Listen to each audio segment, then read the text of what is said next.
This is the Elsa Show. Well, hello there. How are you, my friend? I'm good. That is, I'm traveling, folks, at an undisclosed location. But Top secret.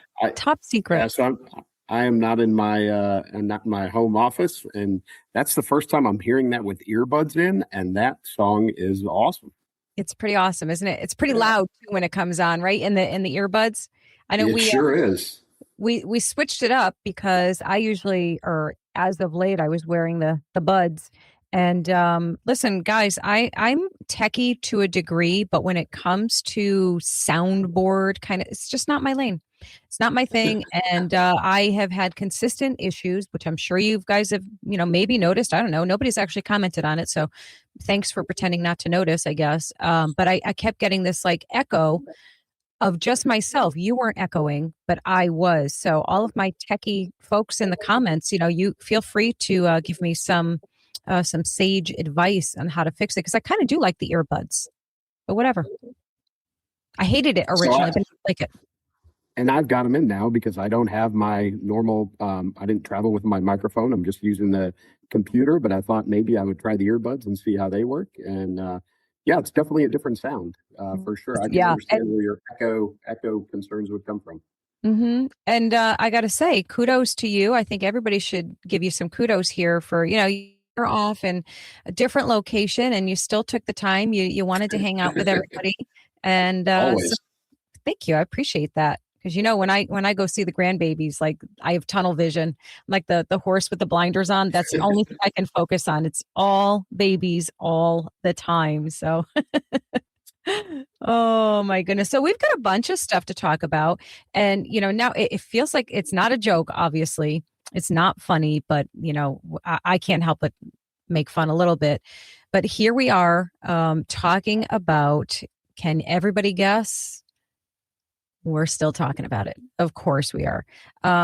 So we talked about this last week too, that the right is kind of divided. There's some divided feelings. The left is panicking, and normal Americans, like here's the truth, like here's the heart of everything that matters probably to most people watching or listening.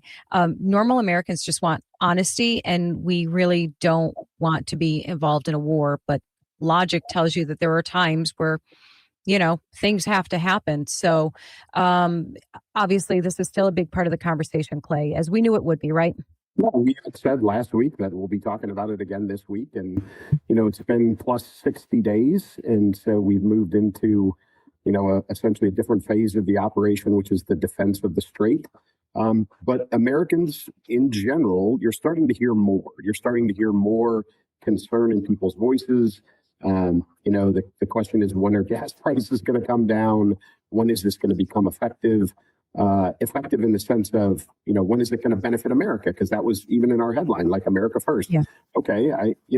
We've outlined like Iran cannot have a nuclear weapon. I have turned the corner that they shouldn't even have nuclear power. Mm-hmm. But when does this, in a tangible sense to the average American, when does this make America better? When does it make life easier for the average American?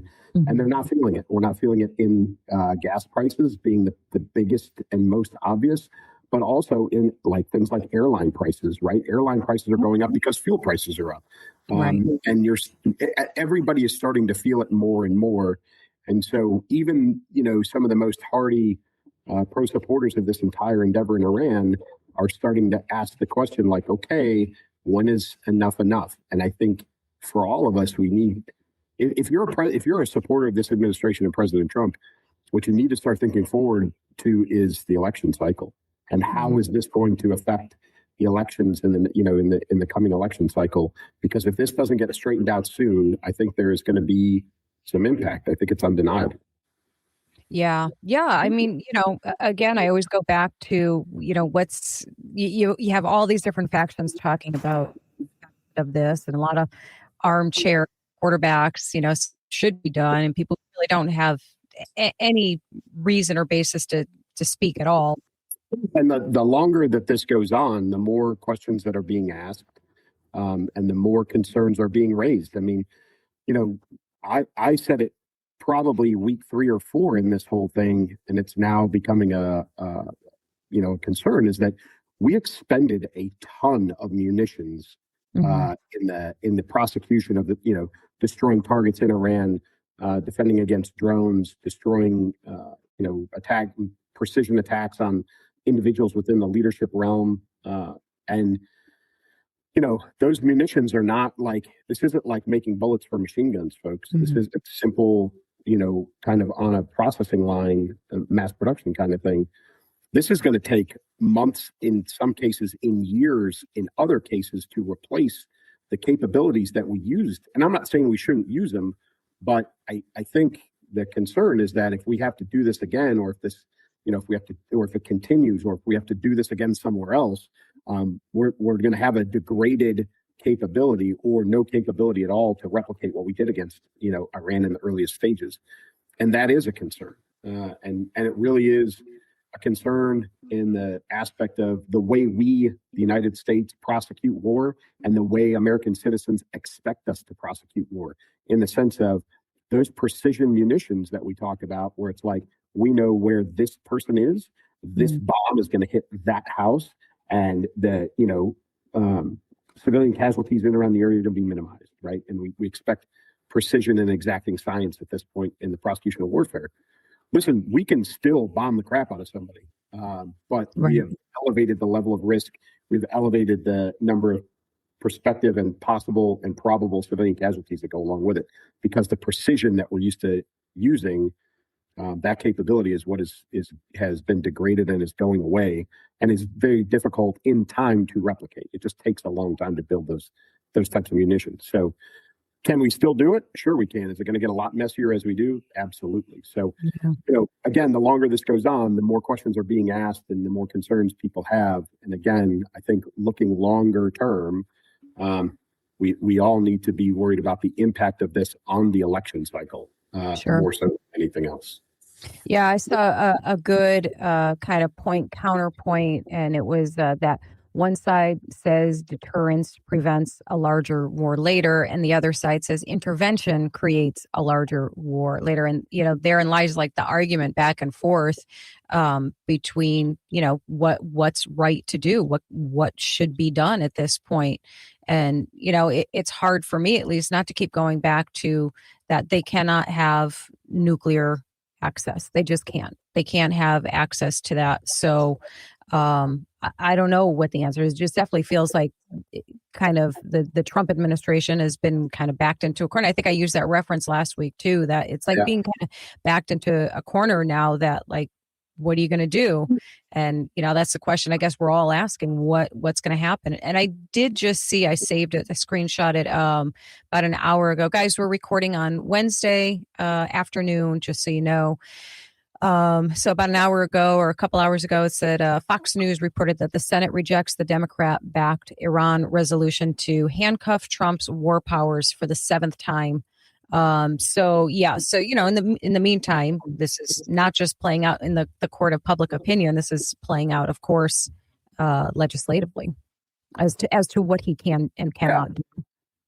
And look, there's going to be a lot of folks with very short memories that are going to say, yeah, this is illegal, and yeah, he was not authorized to do this. And hey, listen, folks, we were we were in Afghanistan. I was in Afghanistan. We were there 20 years and never declared war. This is, Congress has the power to continue or discontinue this, and they're doing their due diligence. Yeah. But this is not, the illegal war argument, which we've all been seeing since the day that this thing started, is null and void. It's a moot point. Like it's actually a lie. It's not an illegal war, and this is proof positive as Congress votes to continue to give President Trump the power to do what he's doing, that everything's on the up and up. You may not like it, and that's different, but it is definitely not illegal, as it has been authorized by Congress to continue the way that it has been. We will be talking about this next week too.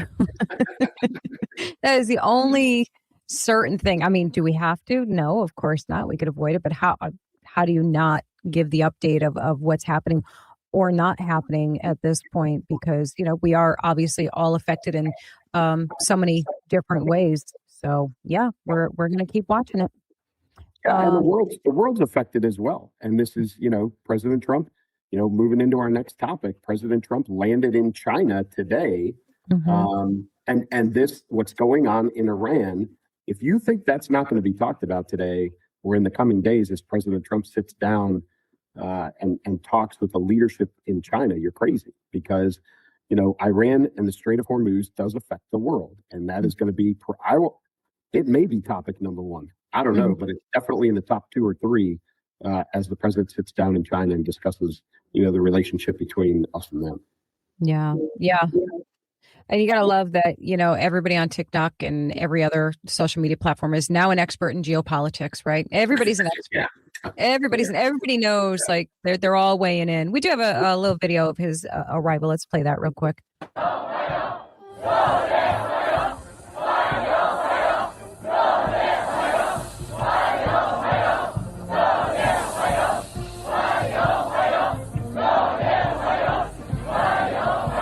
People can have all kinds of feelings about this, but how can he not go and have these talks? The reality is that we have to deal with the economic strain and all of those things and military and all of that, and he's trying to project strength while negotiating trade and like you said, dealing with the Iran issue and of course Taiwan tensions. Yeah, and he brought the A team with him. He brought, Secretary Rubio was on the plane with him.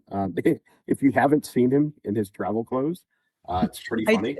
I did. It was in like a tracksuit kind of thing. Yeah. So there's an uproar though about it. I think it's hilarious if it's even intentional. I don't know if it is or not, but he's in this Nike tracksuit, right? And because listen, folks, probably other than President Trump and maybe Barron, I don't think anybody lives in a suit.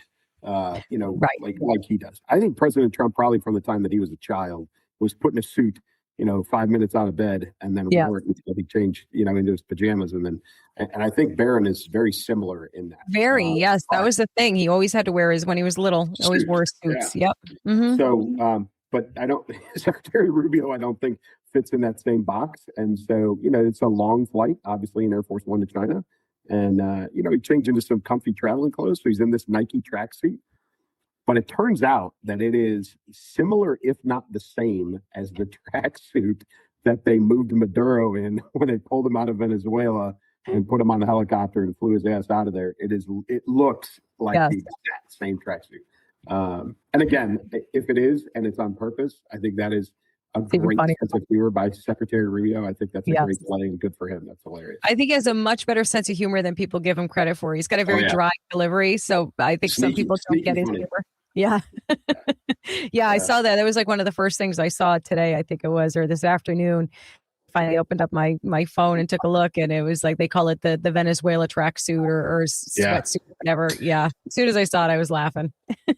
Yeah, and so people, these visits are multi-pronged.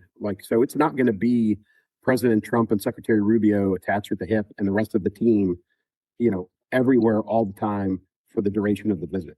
I can promise you that President Trump will have appearances and interactions and, all kinds of ceremonial stuff that he will endure as part of the visit. He will sit down with the various people within the leadership chain of China, but I will bet you a dime on a dollar that Secretary Rubio will be working the entire time that he's there. There's not going to be a lot of fun for him.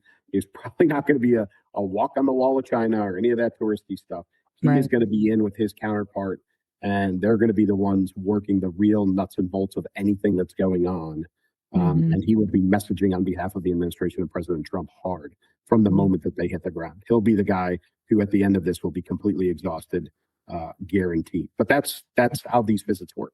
You do bring the A team, you do bring every aspect that you can available. I don't know who all's on the flight, but I know obviously Secretary Rubio, but President Trump, I'm sure, loaded up with everybody that he needs. And, and it will be interesting to see and hear the debrief after this is over with, so that we know collectively what was, at least on the unclassified side, what was discussed between the two nations.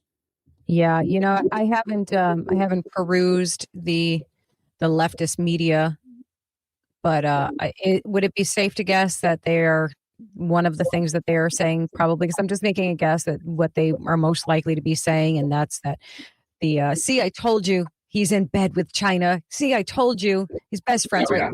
No doubt. Yeah, as soon as I saw the red carpet, and then President Trump, he gave a little fist pump while he was standing there. And I don't know I don't know if it was for the students or if it was for the band or the music or whatever, but he gave a couple of, President Trump pumps. And, Yep. that, of course, like you said, it spawned a reaction. The red carpet itself spawned a reaction. And yes, I'm sure there'll be accusations of, anti-America, anti-democracy deal making going on. I'm sure there'll be accusations of personal business gains that will be made. Of course. Listen, I'm sure there's an agenda for this. I know that everybody's got their assignments and their talking points, but really, after it's over with, the debrief is where we will know, at least what can be discussed in public, what Right. was, what was accomplished between the two nations. You can assume a few things. Taiwan probably being number one, Sure. if it's not Iran, and Iran being number two. Mhm. And those will be the two biggest things. And then, of course, you've got international trade, which is affected by both Taiwan and Iran, Mhm. and those sorts of things. So I can tell you what's not going to be on the list, and that is things like environmental impact and all the crap that the previous administration would have wasted time on. That's not what President Trump's doing over there. Right. Nope. He's talking about the real stuff, not the manufactured nonsense for sure. We can move right into sort of kind of some more of the same but different, if that makes any sense, guys. This was pretty wild. So the Arcadia mayor story is actually bigger than one person. A California mayor has now agreed to plead guilty. That's in itself, that is a big deal. To acting as an illegal agent for the Chinese government. I think I may have typoed this. I think it's Arcadia, California. Did I say Arcadia? I have Arcadia, but you're probably right. I think it's Arcadia, California. So anyway, So this is Mayor Eileen Wang. And so she has been on the city council since 2022. She's been a member of the Chamber of Commerce in Arcadia since 2018. Now, they don't have an elected mayor. What they have is a rotating responsibility within the city council. So as of 2025, I think the way I could track it, because it's pretty confusing if you don't live there, I think she became the mayor, or it was her turn in the barrel to become the mayor from the city council, which she has resigned from. That is the post that she was currently occupying, I think as early as either late 25 or early 26. But she has admitted, as you stated, that from 2020 to 2022, at a minimum, she was acting under the guidance from Communist China, from the CCP, in facilitating pro-China messaging within the United States. So acting as a foreign agent on behalf of a foreign government while an elected official in California. Now, she had a partner in this, who, he had an American name, Son or Sonny, but another Chinese resident who has already been prosecuted for this. Wow. Okay. So it wasn't just her, and it wasn't just a few years. So she is probably going to jail for what amounts to treason, which will get her a minimum of 10 years. Those are the kind of nuts and bolts of this, as she's been found out. And obviously, I think in the investigation of her partner, the guy who's already been prosecuted, her role in this became readily apparent. Why it has taken so long to, bring charges against her, I think is a little strange. But she did resign, and she is being indicted, and she will likely go to jail for at least 10 years or for in around 10 years. So that's the nuts and bolts of it. But I think the bigger question is, where else is this happening? That's the bigger question. It's funny. I was just going to say, so what other, small local governments have this same type of infiltration and, treasonous activity going on? I mean, we could talk about Minnesota real easily. Of course, not Chinese, but, just simply different examples of different foreign countries influencing our politics, our lives, our social media. Everything that we do is being heavily influenced by these outside entities. And the funny part to me, as always, there was like right on cue, there were some in our delightful leftist media that right away went to like disregarded the whole treasonous act, disregarded all of the facts of this, and went right away instead to the, well, we got to be careful. We don't want to encourage, Chinese people hate. We don't want people to, blame all, like, literally nobody's doing that. Like, we're literally calling out the problem, holding the people accountable, or at least trying to, or at least advocating for that to happen. This is personal accountability. This is accountability for an individual, in this case now 2 individuals who are acting on behalf of Communist China within, local governance. Right. Again, where else is this happening? You said it, Minnesota. You can see it starting to happen in other places, right? And folks, this is not cultural influence. Okay, this is not the same as having a deeply Jewish district or a deeply Hispanic district or a deeply, Black district where the people that they elect are people of, of the same culture or of the same race or religious, preference. That's not what this is. This is acting.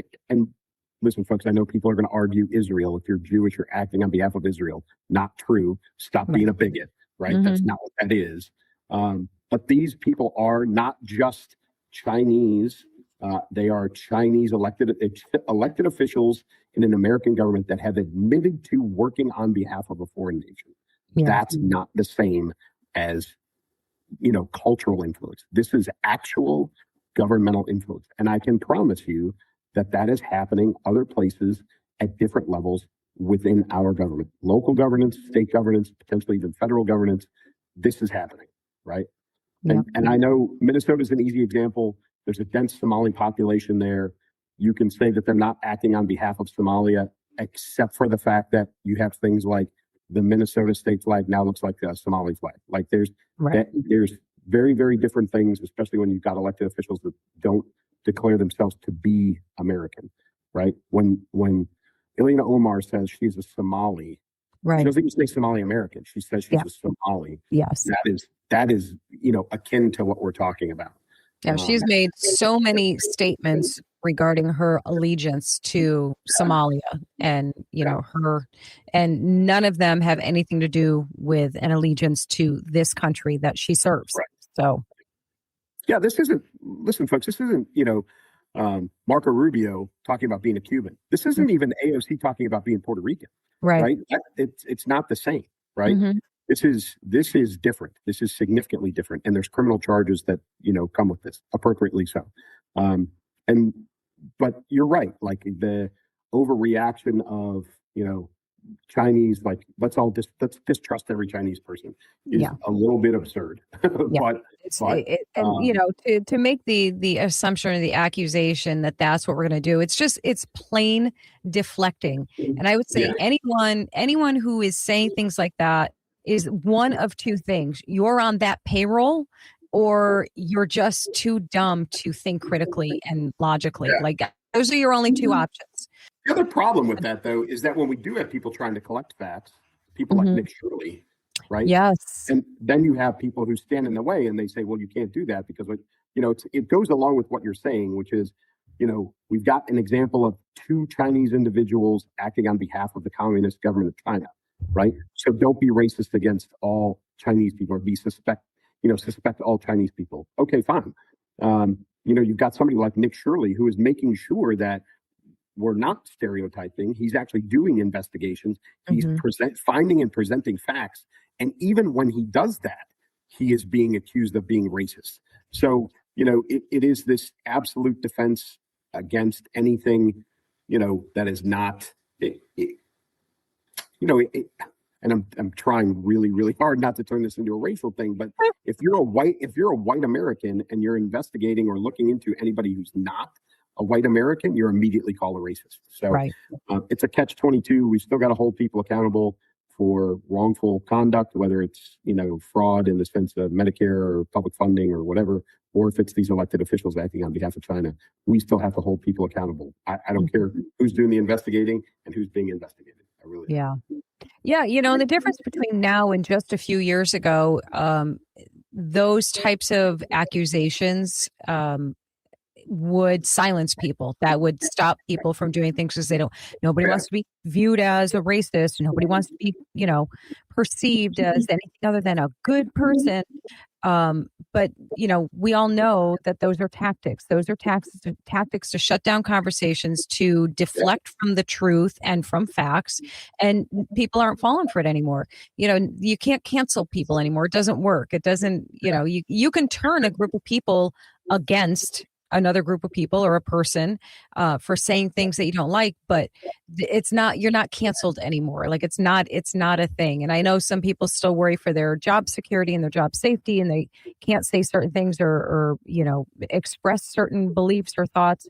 But that is less and less. And especially when it comes to, saying stuff on social media, I don't really care what you call me or what your opinion is. I know exactly what I'm saying. I know exactly what I mean by what I say. And if you want to interpret it as something else, knock yourself. You want to go tell all your little friends, to go tell Elsa on her social media comments that she's a bad person.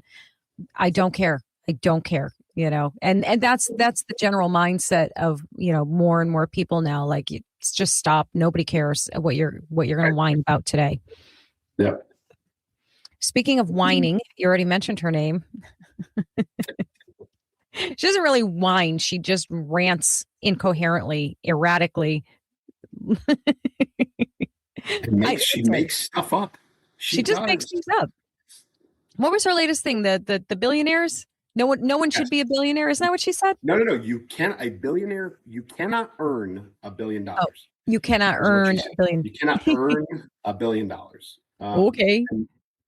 Yeah, there's, it's so funny because, people she said that they took a clip of her saying that, and then they showed Oprah Winfrey.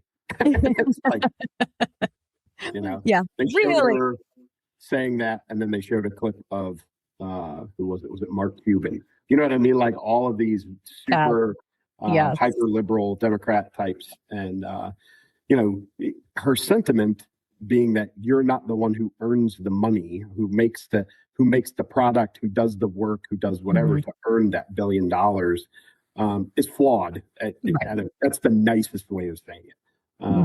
But that was the sentiment that or the tack that she was trying to take.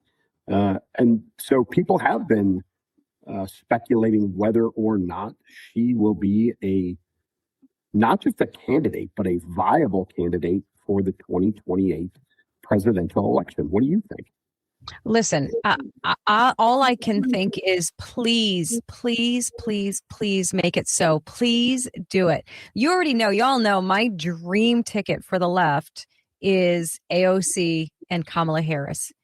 Like those two will put me right back in business in a heartbeat. The amount of material those two women would provide and the improbability of them making any kind of significant impact in the election cycle would be, well, actually there's plenty of people. We already know there's plenty of people that will vote for them. God help them all. But yeah, so I don't know. I mean, she says her ambition is bigger than being president, which is probably her way of saying, please pick me. I just don't want to say that I want you to pick me, right? We can't. We don't have kings here. Oh, that's right. That's right. Can't be bigger than president. So the current, according to Polymarket, one of those awesome betting sites. So Gavin Newsom is the number one, 24.1%. This is for the Dems, folks. 24.1%. Your girl, Kamala, rolling in second at 9%, with AOC hot on her heels at 8.8%. Those are the top three nominations, Dem nominations right now for president, according to Polymarket. Okay. So I think, first of all, I think Kamala Harris thinks that she can still win. Yeah, she does. How dumb she is. I think that you will see, we've been saying it's Newsom. You and I have been saying it's Newsom since halfway through Biden. Right. When the Newsoms took the trip to Mexico with the Clintons, and I think Bill pulled them aside and said, hey, not now, but later. And so that was, like I said, halfway through Biden. But I think it's Newsom. I think Harris is going to run. I think AOC is going to be in there. I think Pete Buttigieg is going to be in there again. Oof. I think Pritzker from Illinois is going to be in there again. You may see Hochul. You may see some of those folks. But I think all in all, it's Newsom. And the question is, who's the VP? And I think and thankfully she's dumb as a post, but if AOC had a brain, that's what she would be shooting for. That's the wagon she'd hitch to, right? Yeah, she should be shooting for VP with Gavin Newsom. And I think probably the Dem party, that's a great ticket for them. He's a white guy, which, is they all complain about white guys until that's who their primary candidate. Their white guy. Until it's their white guy. Then they love them. So of course they're going to need, it's the same, literally the same formula as Biden Harris. So you've got a white guy and then you've got a woman of color in the VP slot. And so AOC is the most likely to go with that because they're not going to run two white guys. Like that's not going to happen. If she's smart, which she's not, but if she was smart, that's what she would be doing. She's not smart, but she's ambitious. So that's enough. Right? For them, that's enough. You don't have to be smart. Kamala Harris proved that. You don't have to be smart. You just have to be ambitious and know the right people and do the right things. I just wonder, though, if she is willing to risk her seat. Yeah. And I don't I mean, like you said, in the hand, kind of thing. I don't know if she's willing to give that up or not. It's probably going to be a matter of whatever she's promised, whatever. True. Right. Yeah. Whatever it is that she's hoping for out of this, if they promised it to her, then she probably would do it. Because again, I think it's the ambition is there. She fancies herself as as an activist and as, I mean, she's an extremist. Not well in the real sense, but she represents a faction of that party, which is the extremists, climate and, all of her nonsense. She embodies all of that. And then you add to it that she's young. She is in her own way, comparatively, she's would be considered attractive to them, so she fits a lot of lanes that would please them. So, she would be very appealing to a percentage of people, as you gave the percentages. There are people that would be on board for it, and as someone on the opposite side of everything, I am fully on board for that. I am. Yeah, she's the best. She's the best candidate the GOP could hope for. Oh my goodness! I was just going through. I was kind of weeding out some of my, just lightening the load on my laptop of videos and stuff, and I, have a very small collection of AOC impressions that I did. I was thinking of throwing them back out there again, but I don't know. We'll see. I still got to work on them. Perhaps we'll see. I don't know. Hey, speaking of more lunacy, let's go on to the next one. Let's talk about this. Oh, masks again. What do you think, Clay? I mean, listen, I still see people walking around with their masks on. Some people have not given up their masks. And it's usually the ones that are walking by themselves in fresh air or driving in their car. Driving in their car, yeah. But there is an increase, not just in seeing masks. Like I said, I'm traveling, so passed through an airport and I saw a lot of masks. Not a lot, I shouldn't say that. A lot more masks than I have seen recently. And I won't attribute that to allergies and springtime and all that crap. I have seen a lot of, the same phrasing coming back already from COVID. I've seen trust the science. I've seen, mask up and be safe. I've seen it's the same bumper stickers from the same people. And they're already pushing it for hantavirus, which is crazy. Crazy. And I hate, I'm going to give you a high five because you were skeptical last week, the guy on the boat. Yes. Have you seen this? That he, in 22, I think, somebody pulled up an old social media post from that exact same guy.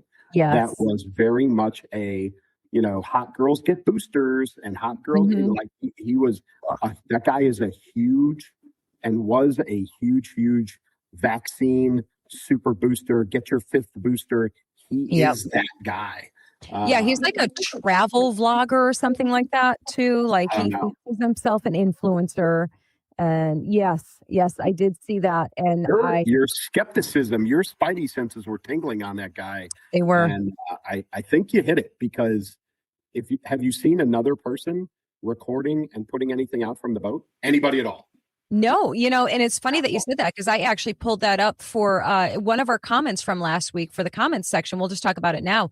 Somebody said exactly that. I'm going to put it up now. So somebody said, Catherine said, in this day of posting everything that is happening in your life, has anyone seen any videos or pictures from any of the passengers on the social media platform? And no, I know that I haven't. I saw, I looked in the comments section of other videos from other people. And everybody was kind of saying, I think I saw like one or two people that said like, yeah, I thought I saw a video from somebody, but they weren't sure. So, again, can't help but be a little suspicious of basically everything. And that is the weirdest thing. And the lessons that we learned from COVID, people haven't forgotten, thankfully. So there are small things that people are picking up on. I've seen a couple. One, like when they were bringing, because people have been brought to the continental United States, they've been, I think a handful, a dozen or so were taken to a specific facility, like in Nebraska and other places. But in the transport of these people who have been infected, there's a great scene of like on the tarmac, all these people in chem suits getting sprayed down with treatment, and like some baggage handler like walking by completely, there, right? Smoking a cig. There was another one where like the bus that they were transporting, all these people on, like, everybody on the bus is all in the suits and everything else, except for the driver who's just kind of driving the bus, right? So the things that we, again, the lessons we learned, all of our skepticism from COVID is alive and well, and it's keeping everybody's vision sharp to find the plot holes in all of this. And, I think hantavirus isn't what everybody assumes it is. I think that we all got very familiar with what COVID was and wasn't. I think you've got another round of folks that are going to get very smart on hantavirus here very quickly. But I think it's already being, blown out of proportion by people who want to go back to masks and go back to closing schools. And by the way, pay attention to what position all the teachers' unions take, and then you'll see what's real and what's not. But then also it's being, all the holes are being found very quickly. So I hope that this gets downplayed to a reality sense very, very quickly. Yes. Yeah. And there's plenty of voices that I'm hearing speaking out saying like, stop, this is, such an overreaction. And, people with some medical background, and some, not fame, but recognition online that are saying, I'm forgetting who right now. I say it was like, nah, it can't be Dr. Drew. Maybe it was Dr. Drew. I don't know. But they're saying like, stop, this is so out of hand. The reaction to this is absurd. And, side note, I don't know if you remember this, but when Gene Hackman and his wife were found, his wife actually, according to what they reported, she actually died, as a result of hantavirus. But really? Yes. Yep. So, and it actually didn't, that's where my little tinfoil hat comes out a little bit like, oh, were they starting to try and float that back then maybe? But I don't think so. I think that was just a, crazy, sad, awful set of circumstances that went on there. But there's, we know who patient zero is, right? I know who it is. This guy and his wife who were bird watchers from Denmark or the Netherlands, something like that, who went to some rat-infested dump like in Argentina. A landfill or something, right? A landfill. So now they know not just who, but where, right? So this isn't a wet market in China. This isn't, right? There's no, there's no speculation about the origin or genesis of this.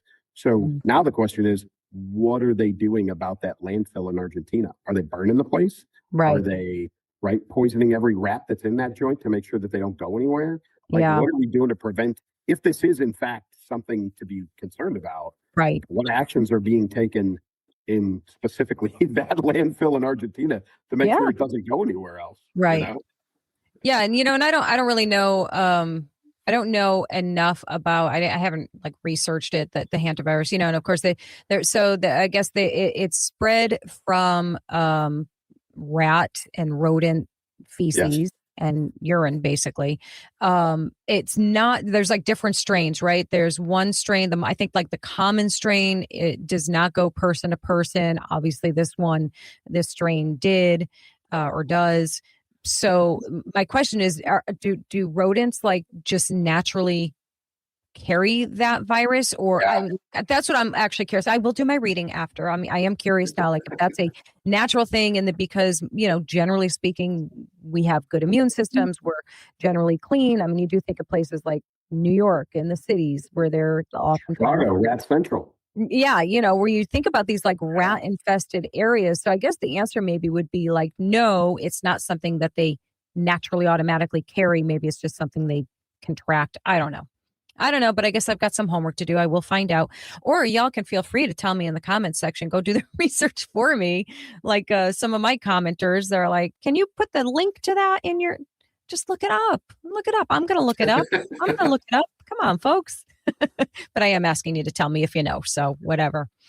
So yeah, the whole mask thing, that's a big heck no. Not going to happen. And I know that I am very far from being alone in that. You will not, what is that saying? Fool me once, shame on you. Fool me twice, shame on me. Right? Isn't that the saying? So not going to happen. Not going to take your new hantavirus vaccine. None of the things are going to be happening. And, to y'all who want to do it, knock yourself out. Put your mask on, put your triple mask on, stay your 6 feet, what is it? 6 foot distance apart, which was a total made up thing that Fauci admitted to, just throwing out a number just because people wanted to hear it. Yeah. Good luck with that. So madness. What else we got? Is there anything else we want to say on that? No.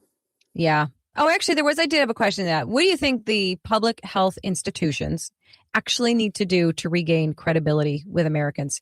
Because nobody trusts anything that we hear, right? Nobody trusts these organizations anymore.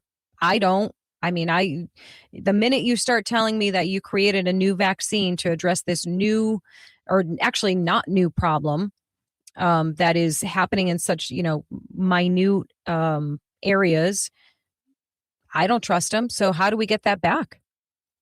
Yeah, I think the first question, or the first indicator, is that institution and the medical providers specifically don't jump to a conclusion. They actually continue to do real diagnosis, and their first inclination is not, it's got to be hantavirus. Like that can't be it. That can't be their answer, because that's what they did with COVID and everything. We all know this. We talked about this. Everything turned into COVID. The other thing that they have to reject is additional funding from the federal government that has anything to do with hantavirus, because that also colored everything that had to do with COVID. Every COVID fatality. That's why the numbers got skewed. Anybody who was in a hospital due to COVID, the hospitals were getting extra money from the federal government. They were getting different streams of funding. So a common cold was COVID. If you got hit by a car and died and they tested you and you had COVID, your cause of death is COVID. And that's not an exaggeration, folks. But it all had to do with the money. So that has to be super, super transparent. But I think that the conversation has to continue to be an honest conversation with your medical provider about what is wrong with you. And if they jump to conclusion that it's hantavirus, you should get up and walk out and find another doctor and see what they do. Yeah, absolutely. I saw something the other day, and again, I didn't research it yet, so can't give it any kind of validity yet. But I did see that somebody claimed that one of the side effects, maybe it was, from the COVID vaccine was hantavirus. Did you see anything about that? No. Yeah, I'm sure it's possible, but they claim that it's in like the small print. Some of the effects could be, so. Listen, guys, I don't know. I'm not saying that is a factual thing. I'm saying that I've heard this is one of the things that people are saying. Don't know. But I guess that's the sad part of the world that we live in now, is like that anything you hear, you're like, yeah, that's possible. I guess that's possible. We've got aliens now. So. Yeah, now we got the aliens, so you've got the people who are alien crazed. It's all they want to talk about. And then you've got the other people that are like, it's a distraction. It's a distraction. Everything is a distraction. And maybe it is, And then there's a third group of people like, what if they're not aliens? What if they're demons? Listen, I don't have any answers. I don't know what they are. I just don't have time. I don't have time for this. I don't know if, do I think that there are other beings out in the universe? Of course there are. Of course there are. You can't be that egocentric, can you? To believe that, or to not believe that there's nothing else out there. So yeah, there is definitely other things out there. Are they here? I don't know. Probably. There's a high probability, but I just don't have time. I can't be worrying about that right now, guys. Y'all want to worry about it. You worry about it. I'm not doing it. That's not even one of our topics, but we had to dip into that real quick. Oh, what else have we got? Oh, okay. So this one was really interesting to me because I really kind of knew next to nothing about this. So there potentially could be a new British prime minister. And this was it. So Clay kind of gave me the lowdown here, and I'm going to have him do the same. And I don't want to hear you in the comments. You can if you want. That because somebody's always commenting something like Americans, they don't know anything that's going on in the rest of the world. Don't blame the rest of the world for something I don't know. I don't know the answer. There are plenty of Americans that know the answer. I just happen to not. So you don't have to pick on the entire country for something I don't know. Clay, explain this. So, and I had to do a little bit of research on this too, because I was trying to, I had heard something about potentially Sir Keir Starmer, being replaced as the prime minister in the UK. And I was like, man, what is their election cycle? Because I knew they were having elections, but I didn't know at what level. And so really what it boils down to is, and I'll explain this in American terms for those that don't know. The British prime minister, the selection is very akin to the Speaker of the House. In other words, the party that controls Parliament and has the most MPs, as they call them, members of Parliament, they have the majority number in Parliament, get to select the Prime Minister, forward that individual to the Crown, King or Queen, whoever is sitting at the time, for approval.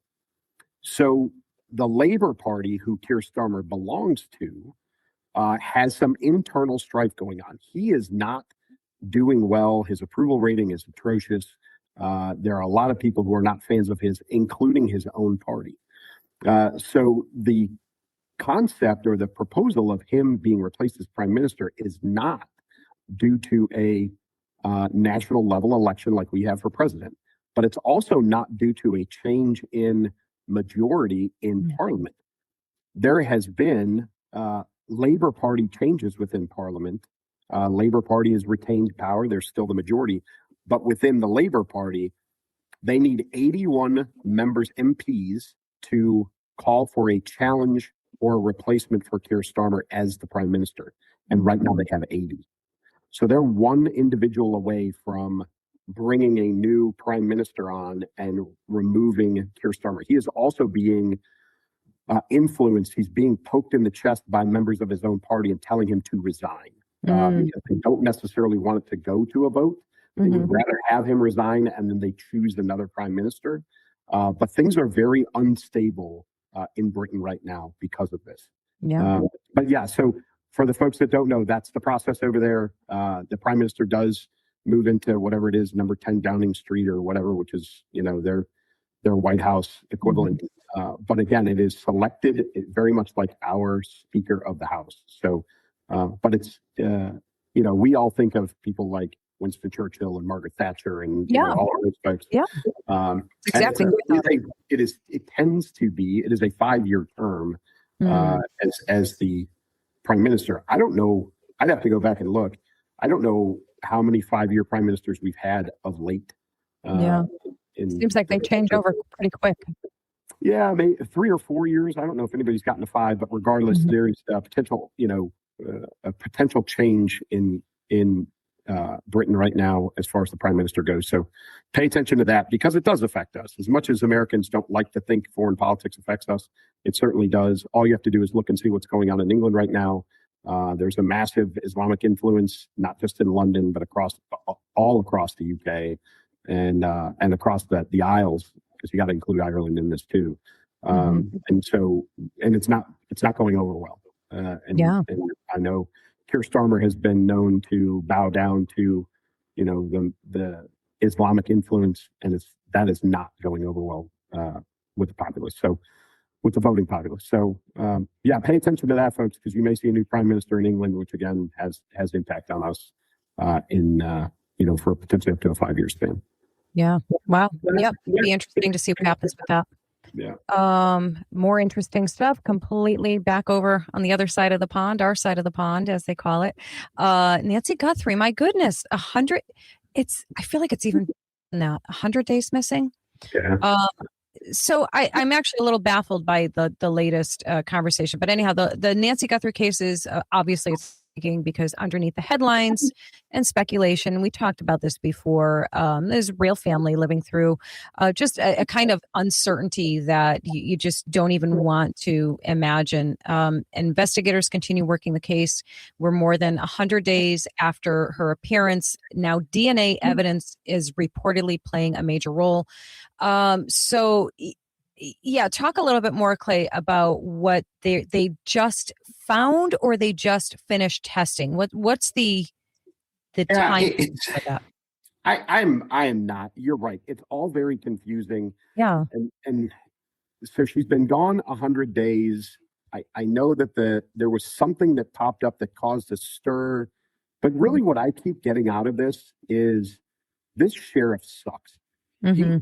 He is just bad. And I say that because there have been a number of outside agencies that have offered assistance, including, the Cajun Navy. You know who those guys are, right? So this is like every time that there's a hurricane down in Louisiana, this is a bunch of dudes with boats, right? And they will go and they will pull survivors out of rivers and out of floodplains and all kinds of stuff. And they call themselves the Cajun Navy. But they branched out. It's not just about that. They're really a search and rescue organization is what they've evolved into. And they have offered to go and, provide people to search, provide, manpower, to provide all these things. And the sheriff says, no, don't need your help. No, don't want it. And they're not the only ones, but you've got that as an example, to say there are people willing to help provide, capabilities to get to the bottom of this for the Guthrie family, if nothing else. And the sheriff just says, nah, no, pass. Sorry, don't need you. When clearly, clearly you do. You do. Beyond the, hey, too many footprints will spoil the crime scene. Like we're past that. Past it, right? Yeah, we're at a point where it's like literally we need people online lifting up every leaf to see if there's something underneath it. Yeah. And listen, I've said it before, a woman of her age and her medical condition, 100 days in that climate, and no legitimate ransom, contact. I know there's a lot of, attempts out there dispelled by TMZ and others, but like Nancy Guthrie's dead. It's the only logical conclusion to come to. And I don't look beyond much of that. But again, this sheriff, this guy he doesn't just need to be defeated in the next local election. This guy needs to be in jail for negligence. Like it's unbelievable how bold-faced he is in trying to defend what he and his department are doing and not doing. It's so weird. Yeah. Well, I guess that the family that we know of, at least, isn't saying, no, we want all the help we can get. Like, why are you turning down, and maybe they are. I don't know that they are or not, but, because it hasn't happened, that ask for help hasn't really gone out. It kind of does tend to tell you that, they have come to the same foregone conclusion as well. And now it's just about kind of recovering her remains, really, just getting some closure for them at this point. And listen, I certainly would pray for a miracle for them and for that woman to be alive and to be okay and all of those things, and would be thrilled for them if that was the case. That would be just amazing. But equally amazing is that, 100 days, that this amount of time has gone by. They have, some leads, they have the video, they have, well, apparently DNA evidence. I think there was something. So the thing that I saw, and it just saw it very quickly in passing, was something to do with like a blood trail. And I don't know if it was one that they had already discovered, because that's where I got thrown off. I'm like, wait, was that a new discovery, or was that something that they have no new information? Maybe that's the DNA stuff, but I don't know. No matter what, it's very sad, it's very tragic, and it's equally tragic for any family who has experienced a kidnapping like this and have no closure, and no, it's not more sad and heartbreaking because it's somebody famous adjacent. It's sad because it's a human being, in a family that's suffering. It's just wild. But I agree with you. It is. It sounds like there's some ineptitude going on, mishandling. And again, as always, this is looking from the outside in and not having every ounce of information, which, at this point, certainly you think they'd put it all out there. If there's been no contact from the kidnapped or alleged kidnappers, if there's been nothing, like what harm is there to put it all out there? And maybe somebody, can shed some light. I don't know. Very sad. Terrible. Yeah. Let's go into that comment section. I pulled two. Well, I technically pulled three, but we already took a look at one of them. So I have no idea which one I'm pulling up first here. Let's see. Oh, so this was so we had talked about your Jetway Jesus. Yeah, Jetway Jesus, yeah. Jetway Jesus, and once again I was dumbfounded and surprised and learned something new about this. Was regarding Southwest, guys, that they changed from the whole pick your seat when you get on the plane to assigned seating, and that the wheelchair brigade that dominated the first wave of boarders, right? And suddenly, by the time they boarded, they were miraculously healed and were able to walk. So obviously, it was a scam to get on board first. And now that they have assigned seating, there isn't nearly as many wheelchairs. So that's the gist of what we had talked about. And James here said, I'm always last, and I'll tell you after why I chose this one. He said, I'm always last to board. Why would I want to sit in a stuffy plane and wait for everyone else to be boarded? I sit in the lobby and wait for the line to get down to the last person, and then I stand up and walk over. And I actually thought James was kind of brilliant in doing that, because I get, when I was, especially with that, actually any flight I go on, even when I have assigned seats, I'm that nervous Nelly, and I travel so much. I'm not really a nervous traveler, but certain things, I am the one that, like, I hear if I'm row or group B to board, or group C to board, and I hear A being called, I'm already gathering my stuff. I'm already picking up my things. I'm closing my laptop. I'm getting anxious, like that I'm going to miss them calling boarding group C, and then they get to B, and I'm standing up already. And I am one of those people in the peripheral, blocking the aisles, the walkway there, making other people mad. But I don't know what it is. That is my version of anxiety, I guess, travel anxiety. That's how it manifests. So, and I get mad at myself. I tell myself every time, relax, you have an assigned seat. Nobody's going to take your seat. You're okay. Just sit and relax and wait. Because like he said, why would you want to sit on that stuffy plane and wait for everybody to get on board? You have a different perspective. Go, Clay. Go. My only counter to this is if you are a person who puts something in the overhead bin. If you're now in modern travel, if you're the last one on the plane, you're not going to get overhead bin, and your carry-on is probably going to end up getting checked, which turns into a bit of a pain in the ass on the backside. Now, if you don't care about that, or if you're only traveling with a small bag, maybe a small computer case, or something that fits under the seat that you don't use overhead bin, then yeah, good for him. Other than the fact that, like, if he's a window seat guy and he also chooses to be the last on the plane, and he makes everybody else get up and out and all that, like, that's you're close on the courtesy thing. Because people by that point have settled in. They probably even got their seatbelts on. They probably got their headphones and their neck pillows on, and they're ready to take off. And then you're going to be the guy who's like, "Hey, I gotta get to that window seat."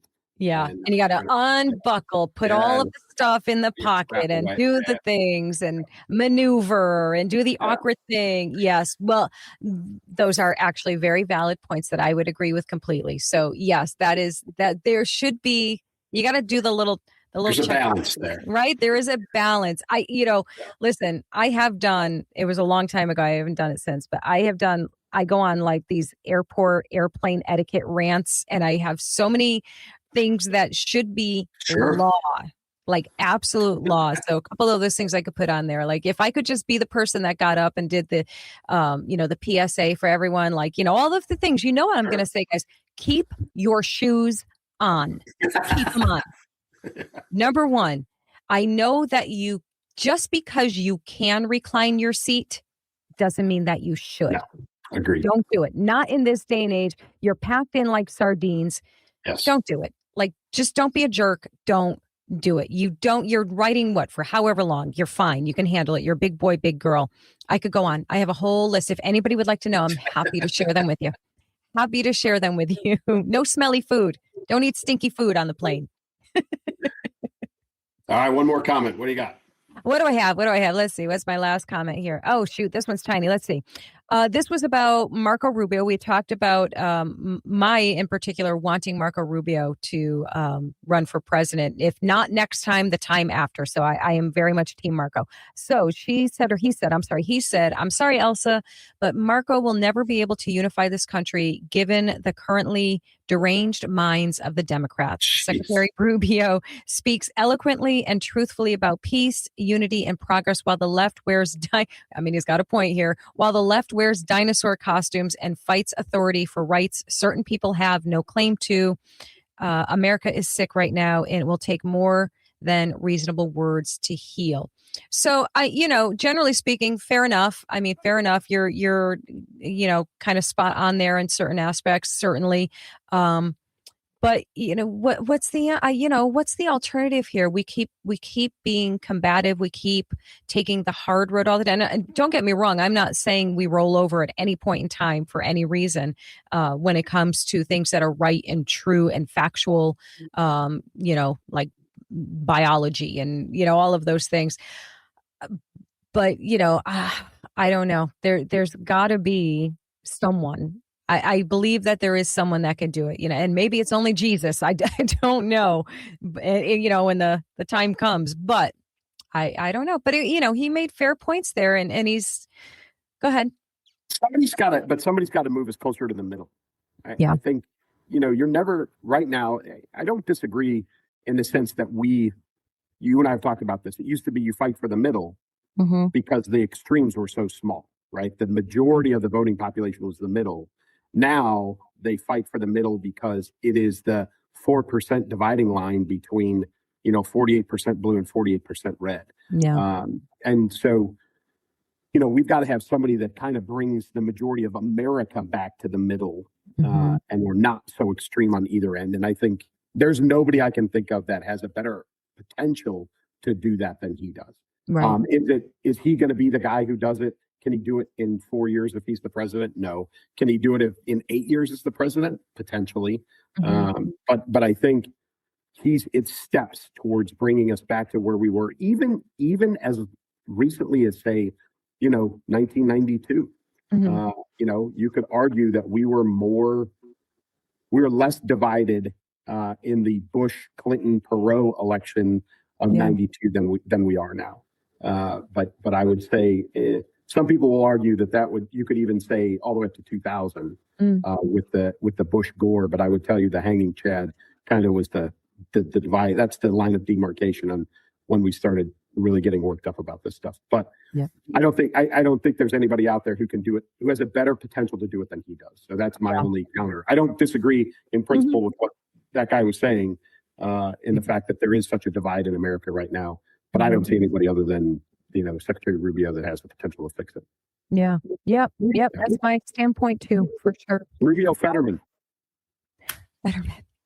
Fetterman, he's a curious man. He's a Yeah. curious fellow, that Fetterman. Yeah. I go, on any given minute, I bounce back and forth on my opinions of him. Yeah, he's interesting. We're going to give him that. We're going to give He him is that, interesting. for And sure. at times saying quite a few of the right balanced things, Yeah. and other times, and then his actions a lot of times say the exact opposite. He says Yep. certain things and then he votes the different way. And so we'll see. We will see what he has to do. I don't know. Yep. I don't know, guys. But that is all we have for this week. That was quite a bit of stuff. Lots of stuff. Some fun ones in there. AOC was definitely, if I had to pick my favorite topic this week, it would definitely be the AOC topic. Did you have a favorite topic? I think she's probably the most curious of all of them. Yes. Yeah. Sure is. She is entertainment, pure entertainment. All right, guys. Well, we thank you for joining us again for another week. And don't forget to join us in the comments section. We'd love to hear what you have to say. Clay, send them off for the week. Hey, folks, again, we appreciate comments. Those are great comments this week. I think we're maybe a little bit more on and up, and we appreciate everybody kind of keeping things clean.